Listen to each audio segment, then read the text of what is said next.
Rising from a shoulder of hillside above the town of Travnik, the stone walls of Travnik Fortress gleam in the sunshine, a centuries-old sentinel overlooking the city below. Access to the fortress is provided by a single stone bridge over the Hendek stream, leading to an arched entrance gate. Inside, the highest point is the bastion, a Turkish construction soaring 16 meters above the lowest point of the castle. A unique 16-sided polygonal tower, an Ottoman-era addition, stands in the southern wing. The grounds also hold hidden secrets. A courtyard south of the bastion covers a cistern, and archaeological excavations there revealed the remains of a medieval palace, torn down upon the arrival of the Turks. No one knows the exact date its first stones were laid, but the construction type indicates it was built sometime between the late 14th and early 15th centuries, likely during the reign of Bosnian kings Tvrtko II, or Stephen Ostoja.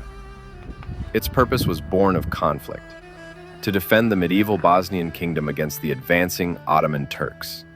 However, the fortress was built too late to stem the tide.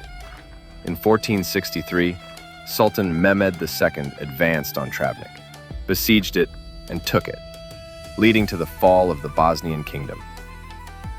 For the next 4 centuries, Travnik would be under Ottoman rule. The conquering Ottomans recognized the profound strategic value of this location. They expanded the castle into a more formidable fortress, adding watchtowers and transforming it for their own military needs. Its significance was further cemented in 1699 when, after Sarajevo was burned, Travnik became the new capital of the Ottoman province of Bosnia and the residence of its viziers, earning the title City of Viziers. During this period, the fortress was no longer just a military stronghold. The Turks built a mosque within its walls in the name of Sultan Mehmed II Fatih, the minaret of which remains incorporated into the western rampart to this day. By the 17th century, it lost its primary defensive function and was repurposed as a warehouse and a dungeon for political prisoners.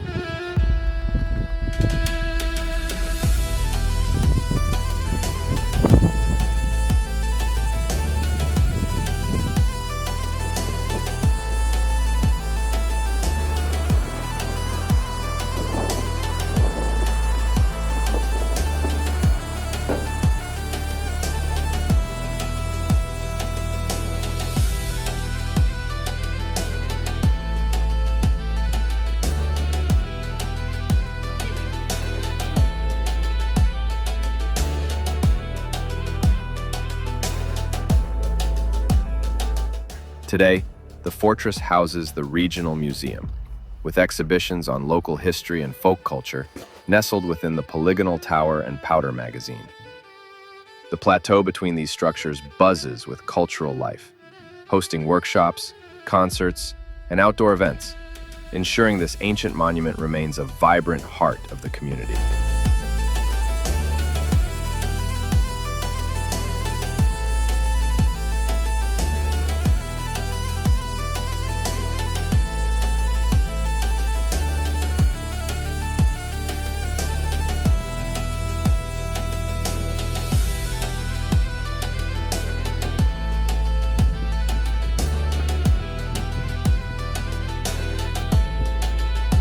If you like this video, then please hit the like button, leave a comment, or subscribe to see my other videos.